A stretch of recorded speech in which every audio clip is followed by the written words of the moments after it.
नमस्कार, आप देख रहे हैं सिटी पोस्ट लाइव। मैं हूं रिया रजक। बिहार में वोटर अधिकार यात्रा का समापन हो चुका है।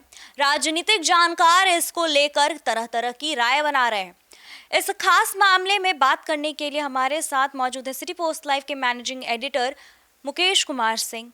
तो चलिए इनसे बात करते हैं। सर बताइए कि राहुल गांधी की वोट अधिकार यात्रा तो समापन हो चुकी है, लेकिन तरह तरह के आकलन नजर आ रहे। कांग्रेस और आरजेडी में किसका पल्ला भारी रहेगा? देखिए रिया, आपने देखा कि यह यात्रा काफ़ी बेहतरीन यात्रा थी और 16 दिनों की यात्रा थी। यह 1 सितंबर को समापन हुआ इसका और रैली के रूप में यह यात्रा रही, समापन हुआ और यह यात्रा सफल यात्रा रही और तमाम कद्दावर देश के नेता आए और खुद जो है राहुल गांधी एक तरह से कैंप कर रहे थे। रात्रि में कभी वे बिहार में नहीं रहे थे, लेकिन इस बार 12 से 13 रातें यहाँ गुजारे हैं। तो निश्चित रूप से इसका व्यापक असर देखने को मिल रहा है। लेकिन तेजस्वी यादव जो यहाँ महागठबंधन के सबसे बड़े नेता हैं और राजद की तरफ से मुख्यमंत्री का चेहरा भी जाते जाते उन्होंने घोषित कर दिया, तो रिया जी हम लोगों को समझना पड़ेगा कि यह कैसी सियासत है। चूँकि कांग्रेस बिहार में एक तरह से कहें तो 4 दशक से जो है अपना बोरिया बिस्तर यहाँ से समेट के जा चुकी है। जनाधार बिल्कुल नहीं दिख रहा है। लेकिन इस बार राहुल गांधी फ्रंट फुट पर खेलते नजर आ रहे हैं और लग रहा है कि यह चुनाव बिहार का चुनाव नहीं है, यह केंद्र का चुनाव है। आप देखिए कि किस तरीके से राहुल गांधी यहाँ कैंप किए, बड़े बड़े नेता आए। हम अपने दर्शकों को भी बताना चाहेंगे रिया जी आपके माध्यम से कि आप यह देखिए कि महागठबंधन के जितने नेता थे वे तमाम थे और साथ आए सहनी, इसके अलावा वाम दल के कुछ नेता थे। लेकिन हमें यह बताइए कि इस यात्रा के दौरान दो स्टेट के सीएम की क्या ज़रूरत थी? जी, महागठबंधन की यात्रा तो इंडिया की यात्रा लग रही थी। थोड़ा समझाइए। बिल्कुल यही मैं कहना चाह रहा हूँ रिया जी कि यह यात्रा महागठबंधन की यात्रा नहीं, इंडिया की यात्रा हो गई। महागठबंधन तो बिहार में है और देश स्तर पर देखें तो विपक्ष इंडिया के तहत है, सारे दल हैं जुड़े हुए। तो 2 स्टेट के आए हैं सीएम, इसके अलावा देश के कई बड़े नेता आए। चाहे आप बात करिए शिवसेना के संजय राउत आए, टीएमसी की बात करें तो यूसुफ पठान आए। कहने का मतलब यह है कि देश की विभिन्न जो बड़ी पार्टियां हैं जो इंडिया का हिस्सा हैं, वे बड़े बड़े नेता यहाँ आए। हमें यह बताइए कि किसी स्टेट के चुनाव में इतने केंद्रीय नेताओं की क्यों जरूरत पड़ी, वह भी किसी एक दल का नेता नहीं। बिहार में टीएमसी की क्या ज़रूरत है? ठीक है, थोड़ा बहुत अगर मान ले उनकी ज़रूरत है। शिवसेना की क्या ज़रूरत है? तो आप यह समझने की कोशिश कीजिए कि एक तीर से कई निशाने साधने की कोशिश की गई है और राहुल गांधी ने यह साबित कर दिया है रिया जी कि यह यात्रा उनकी वोटर यात्रा जो है, बचाओ अधिकार यात्रा, यह चुनावी शंखनाद था उनका। और उन्होंने इस दौरान जो है तकरीबन जो है 23 जिलों में इनका सफ़र रहा और 110-12 सीटें रही हैं विधानसभा की, जहां तक वे यात्रा में गए। राहुल गांधी का चेहरा पूरे यात्रा में चमकता दिखा, लेकिन तेजस्वी यादव उतना खिल के नजर नहीं आया। बिल्कुल यही समझना है, यही समझना है। देखिए आपका लाजमी है यह प्रश्न। अब जब महागठबंधन का नेता यहाँ पर तरह तरह की बातें कर रहे हैं, आप तेजस्वी यादव को देखिए कि वे भी लोक लुभावने कई जो है वायदे किए हैं और वे कह रहे हैं कि सरकार नकलची है। हम जो इधर कहते हैं और वे नीतीश कुमार कर रहे हैं। देखिए हम तो यह नहीं कहेंगे कि तेजस्वी यादव कह रहे हैं इसीलिए नीतीश कुमार करते जा रहे हैं, लेकिन नीतीश कुमार पहले से भी आप देखिए योजनाओं की बरसात करते रहे हैं और खासकर महिलाओं की जो चिंता रही है नीतीश कुमार की 2005 से ही देखने को मिली है। तो तेजस्वी यादव बहुत सारी बातें लेकर के जनता के बीच जा रहे हैं। पहले तो हुआ कि वोटर अधिकार यात्रा, यानी कि वोट चोरी हो रही है तो चुनाव चोरी किया जा रहा है, तो इस तरह की बातें आई। लेकिन हमले कई तरह के होते गए। आप देखिए यात्रा के दौरान राहुल गांधी बिहार के नेताओं पर हमलावर नहीं थे, राहुल गांधी थे मोदी पर हमलावर। केंद्रीय नेतृत्व पर हमला कर रहे थे और तेजस्वी यादव बिहार के नेताओं पर हमला कर रहे थे। उनके निशाने पर खास करके नीतीश कुमार थे और बीजेपी के कई नेता थे। तो रिया जी, ये बहुत बड़ी बात है। अब हम लोगों को इसकी समीक्षा करने की ज़रूरत है कि इस यात्रा का नफ़ा नुकसान क्या हुआ है। इस यात्रा का रोड मैप किसने तय किया था? बड़ी अच्छी बात है, रोड मैप किसने तैयार किया? हमारे बिहार की जनता को, हमारे जितने दर्शक हमसे जुड़े हुए हैं, हम उनको भी यह बताना चाहेंगे कि यह यात्रा की शुरुआत किसने की? राहुल गांधी ने यात्रा की शुरुआत की। तेजस्वी की यात्रा यह नहीं थी, यह राहुल गांधी की यात्रा थी।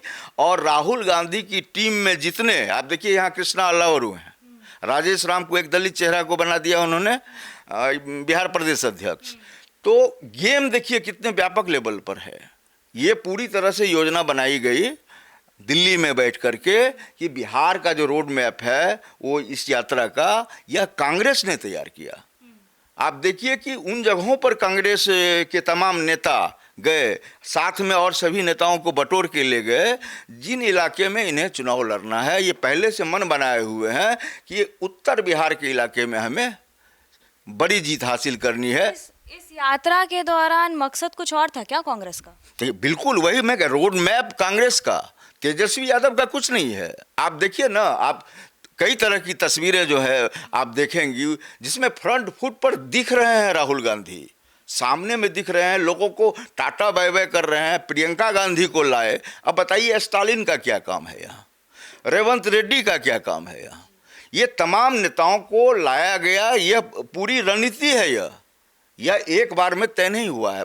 आपने पिछला सवाल जो किया रोड मैप के बारे में, तो ये रोड मैप बनाया है राहुल गांधी की जो टीम है, जिसमें अल्लावरू जैसे, कृष्णा अल्लावरू जैसे लोग हैं। इन लोगों ने, युवा चेहरे ने, और भी जो विश्लेषक हैं सामाजिक राजनीतिक जो इन लोगों के साथ हैं, उन लोगों ने रोड मैप ऐसा बनाया कि कांग्रेस को आने वाले चुनाव में कितना लाभ होगा। यानी कि कांग्रेस फ्रंट फुट पर तो खेलती आपको इसी यात्रा के दौरान लग गई, चौके छक्के लगाते रहे राहुल गांधी। जाहिर सी बात है कि कांग्रेस यहाँ पर बिहार में सिर्फ बिहार चुनाव को लेकर नहीं आई है, 2029 के चुनाव को टारगेट करके कांग्रेस मैदान में आई है। और हम अपने दर्शकों को कहेंगे कि तेजस्वी यादव, इस यात्रा से उनको नुकसान हुआ है। तेजस्वी यादव जिस तरह से युवाओं के बीच एक क्रेज बना था, तो सारी महफिल लूटकर चले गए राहुल गांधी, और उन्होंने बड़ा इम्पैक्ट छोड़ा है, बड़ा इम्पैक्ट छोड़ा है। अब तेजस्वी यादव चाह करके भी कुछ नहीं कर पाएंगे। आप ये देखिए कि राहुल गांधी ने सीएम फेस तेजस्वी को नहीं माना, और जितने बड़े नेता हैं कांग्रेस के, उन्होंने क्या कहा है कि हमारा आला कमान तय करेगा, विधायक दल जब हम लोग जीत के आएंगे, जब सरकार बनने लगेगी, उसी में से नेता चुनेंगे। तो अंतिम समय में, अंतिम दिन की बात करें हम लोग, उस दिन नहीं रहा गया तेजस्वी यादव को, और तेजस्वी यादव ने खुलकर कहा कि इस बार बिहार में सरकार बनेगी हमारी और मुख्यमंत्री मैं होऊंगा। ये लाचारी और व्यवस्था देखिए कि उनको खुद अपना चेहरा सामने करना पड़ा। कांग्रेस कोई रिस्क लेना नहीं चाहती है। अगर कांग्रेस इस यात्रा को भुना कर गई तो चुनाव को लेकर के इसका क्या असर पड़ेगा? चुनाव पर असर पड़ना ही है रिया जी, पड़ना ही है। आप अगर यहाँ पर पहले से जमीन अपनी तैयार करके गए हैं, आपने अगर मान लीजिए पिच बना दिया, तो आपको तो पता है कि पिच हमने कैसे बनाया। माने फिरकी गेंदबाज कामयाब होंगे कि पेसर कामयाब होंगे, बैटिंग वाला पिच रहेगा या बॉलिंग वाला है। तो ये तो कांग्रेस ने तैयार की है पिच। तो अब तो कांग्रेस नफ़ा नुकसान देख कर गई है। तो यह मान करके चलिए कि जिस 3 दशक और 4 दशक से कांग्रेस ने अपनी ज़मीन बिहार में खो दी थी, राहुल गांधी ने बड़ी धमक से उस ज़मीन को बनाने की तैयारी की है। आप देखिए दलित चेहरा जो लाए हैं राजेश राम को, उसी कड़ी का ये हिस्सा है। और कृष्णा अल्लावरू ब्राह्मण समाज से आते हैं, और उनकी देखिए रणनीति, सवर्ण को भी साध रहे हैं, दलित को भी साध रहे हैं, और मुसलमान को साधने के लिए कई और नेता हैं।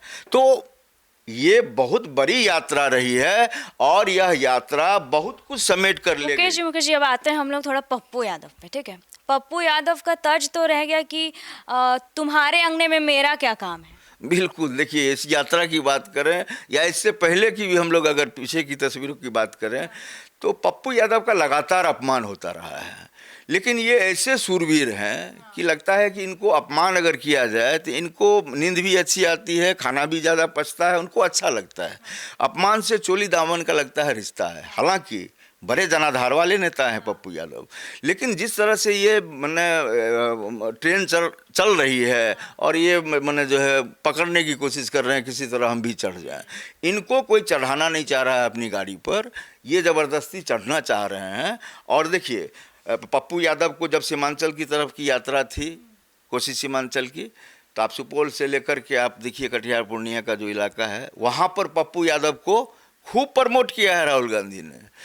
चूंकि जनाधार रहा है पप्पू यादव का। मैं पूछने ही वाली थी कि बीच में जो तस्वीर थी वो कुछ और ही नजर आ रही थी। बिल्कुल बिल्कुल तस्वीर नजर आ रही है, बीच में तस्वीर कुछ और ही नजर आ रही थी। पप्पू यादव को भुना लिया, पप्पू यादव को भुना करके दरकिनार कर दिया। आप किसी भी उसके बाद देखिए, आप किसी भी जगह पर वैसा सम्मान पप्पू यादव को नहीं मिला जो कोसी और सीमांचल में मिला। आदिवासियों से मिलवाया पप्पू यादव ने, तो पप्पू यादव का लगता है कि अपमान होता है तो उन्हें शायद अच्छा लगता है। और ये बार बार ये कहते हैं कि हम तो राहुल गांधी के सेवक हैं। अब इस तरह से दीनहीन होकर के बात करना राजनीति में, हालांकि कुछ भी चल सकता है, कुछ भी लाजमी है, किसी हद तक आदमी गिर सकता है, तो हो सकता है कि उनकी कोई रणनीति का हिस्सा हो ये। लेकिन ये कुल मिलाकर के यात्रा की अगर बात करें तो बाजी मार ले गए हैं राहुल गांधी। और इस यात्रा का अगर अधिक फायदा होगा तो अब देखिए कांग्रेस के पास क्या आ गया है कि अब वो बार्गेनिंग भी करेगी कांग्रेस। वो कहेगी कि अब जो है हमको, अभी जो हमको सूत्रों से जानकारी हमारे तक आ रही है रिया जी, कि ये लोग 150 सीट मांग रहे हैं, यानी कि राजद को छोड़ करके जितने भी घटक दल और हैं सभी के लिए जो है ये लोग 150 सीट की मांग कर रहे हैं। तो अब 150 इधर ले लेंगे तो 243 का आंकड़ा है, तो आप समझिए कितनी कम सीटें बचेंगी जो राजद के खाते में जाएंगी। तो अभी बहुत सारी बातें होनी बाकी है, अभी तो नुरा कुश्ती शुरू ही हुई है।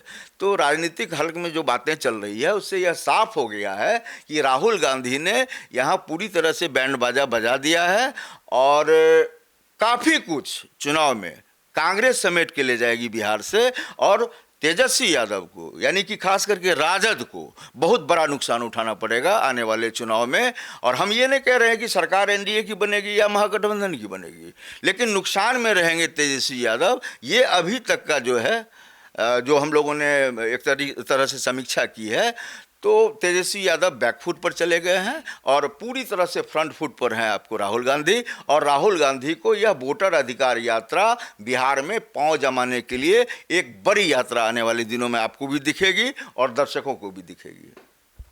तो जैसा कि आप सुन रहे थे हमारे डिबेट को, कांग्रेस इस यात्रा के जरिए बिहार में अपनी बड़ी मौजूदगी दर्ज कराने में कामयाब हुई है। अब आगे यह देखना बेहद दिलचस्प होगा कि कांग्रेस इसी तरह से फ्रंट फुट पर खेलती रहेगी या फिर अपनी रणनीति में कोई बदलाव करेगी। फिलहाल इस डिबेट में इतना ही। बने रहिए सिटी पोस्ट लाइव के साथ। धन्यवाद।